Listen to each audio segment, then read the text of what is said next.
شریک او په نوم د خدای چې دی ډېر مهربانه دی او دی بخښونکی دی او د میر مشر منظور د پښتنې لیډر قدرمن او د میر پښتانه ورونه جنوبي وزیرستان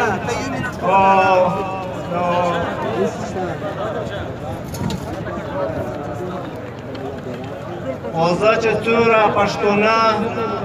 ورونه دي بلوچستان او د سیند او د پنجاب نه میش ته راغلي دي میش د دې ډېره شکریه ادا کوي او موږ دلته میش مرکبات یایي او ستړي مه شئ په خیر راغلئ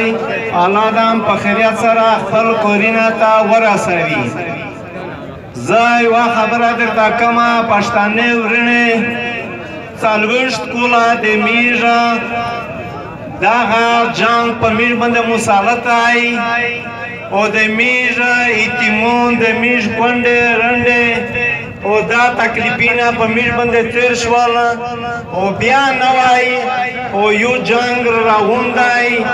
زه تاسو ته دا وایم چې پښتانه ورونه د اتي په غوږ کې مه ودرېږئ ځان ویښ کړئ او دغه جنګ دپاره موږ دا وایي چې موږ نوي جنګونه نه غواړي موږ دا ریاست وایي چې موږ دا زیتي پرېږدي که دی په دغه رنګ کو موږ بیا دا خبره دو چې موږ مجبور یو موږ او اسلام آباد ته دا پښتانه داسې راونیږي چې دلته هم په توپې باندې ویژني او چې دی موږ اسلام آباد کې ګوره ته موږ دی مړه کړو